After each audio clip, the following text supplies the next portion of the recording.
Hello and welcome back to Rage Gaming, and of course more Pokemon Violet and Scarlet. Today we're talking about shiny Pokemon, something some people might consider a really fun pastime and a main aspect of the draw of long-term of the game, and what some people like myself consider a bit of a nightmare. 1 in 4,000 chance, very subtle changes between the original and unique shiny Pokemon. Have I seen 10? Did I miss them all? It's a big topic, and knowing how to spot them, how they work in this game is vital, because you will miss them if you don't know. So yes, welcome back. My name is Holo. We're going to be talking about shinies, how they work and how to get them, how to consistently farm them, and the best methods to do so. Most importantly, in the early to mid game. First then, shiny Pokemon explained. A shiny Pokemon is simply a unique Pokemon that has unusual visuals to it. So this could be a red Pawmi, it could be a purple Finneson, it could be as subtle as these little Pokemon here with a little pink underskirt that is instead green, the minorest of differences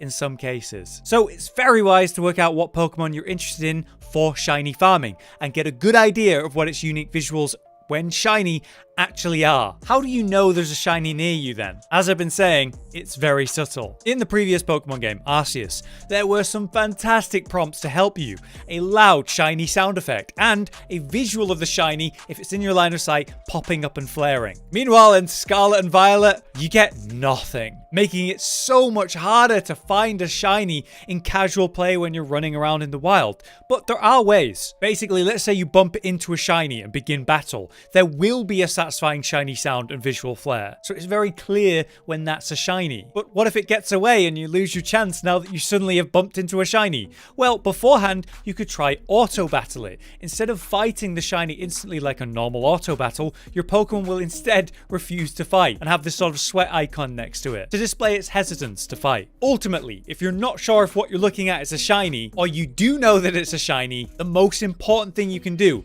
is pull up your options beforehand. Go to autosave and turn that off. With that off, perform a quick save before engaging with the potential shiny or shiny, and if something goes wrong, it gets away, you fail the capture, you kill it accidentally or something, you can just reload your save by closing and opening the game again, and you'll be right there before you even began engaging with that shiny. Now, what are the odds of seeing a shiny Pokemon in the wild, naturally, without using any special methods or techniques?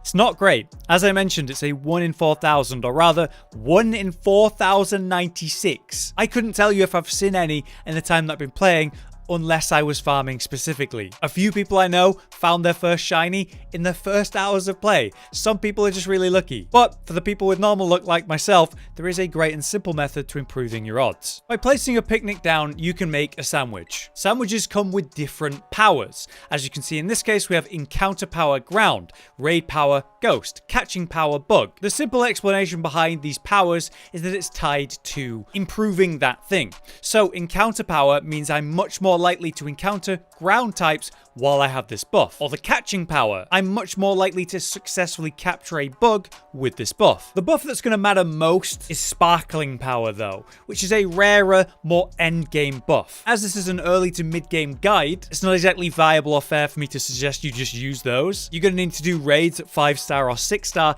to get the materials for that. But it's good to know that it exists, because when you've got that sparkling buff, it takes your 1 in 4,096 down to a 1 in 1,024 at level 3 power. So very important when you can get it, but what if you can't? Well, outbreaks are back, which were the key to farming shinies back in Arceus. This sort of double skull icon will show you where an outbreak is happening. This one on my left here is a Pokemon that I have not yet discovered in my Pokedex. Whereas, of course, this one, it is one I've discovered, so it's showing above those two skull symbols. Outbreaks essentially spawn many of that one specific Pokemon in that specific spot, meaning because there's loads of them, there's a better chance you find a shiny one, right? They last a while, about half an hour, and spawn at set times each day. So what you can do is jump your time on your Switch to make these spawn or respawn on demand.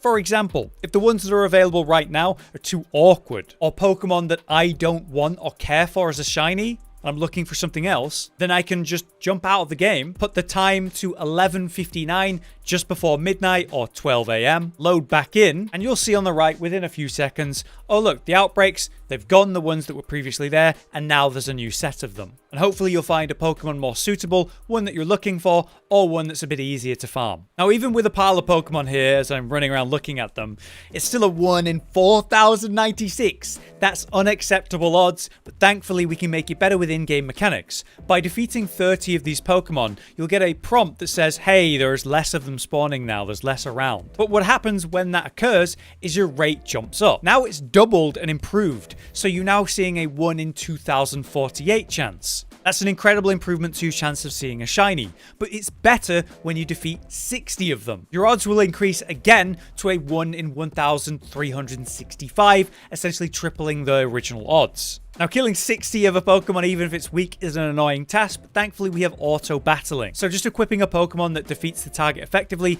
is obviously going to be great. Just make sure whatever your lead Pokemon is a hard counter or overwhelmingly strong against the target, and then you can clear out the 60 Pokemon reasonably quickly. Further, of course, if you also had that sparkling food buff, your odds would still be better. In that case, it'd be a 1 in 683, which is pretty good odds for a shiny farm. So for the method during your farm, you'll in short want to find an outbreak of a Pokemon you desire a shiny from.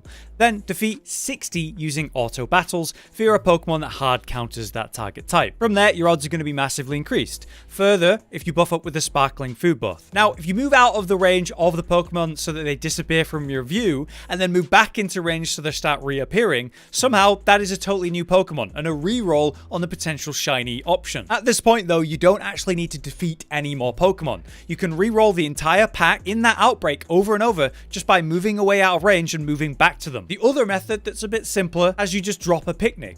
When you do that, it instantly despawns all Pokemon near you. Then, upon exiting that picnic, they start spawning again around you. And potentially, again, each spawn is a potential shiny. Spotting shinies is certainly harder than it used to be though. Again, with no useful sound or big shiny animation until you're in combat. So if your shiny is, say, a pink version of a normally yellow Pokemon, you're gonna need to visually spot that yourself. The moment you do though, make sure once again to turn off the autosave and save the game before attempting to capture. So if you mess it up, you can just try again. Finally, I do want to mention that the shiny charm exists in this gen, but in a very familiar way, you will need to complete the Pokedex here to acquire it. That will massively improve the shinies dropping while it's equipped, but as we're all early in our playthroughs, it's very unlikely you have that yet. But it's good to know that it does exist, along with the food buff, along with the ability to reroll your outbreaks, and by defeating 60, you get massively improved odds as well. So if your long-term goal involves a lot of shinies, these things exist and you'll certainly want to be doing them. But for now, that's my early guide to shiny farming and shinies in general. I wish you good luck with yours, and more luck that you actually spot them if you're walking right by one. I really miss those prompts that give you a proper cue when one's near you. If you guys have any extra tips for shiny farming though and make it easier for others, then let us know in the comments. But for now, I've been Hollow, you've been you. Thank you for watching. We'll see you next time. Josh, Cotton, and Hollow with the videos, dropping the humor like a hammer on your tippy toes, bringing entertainment on a daily arrangement to take our insanity and turn it into entertainment. Yes, I said entertainment twice, to reiterate that it is nice to look into your faces on a mostly daily basis when you let us in your homes to make the whole world a stage. Goodbye.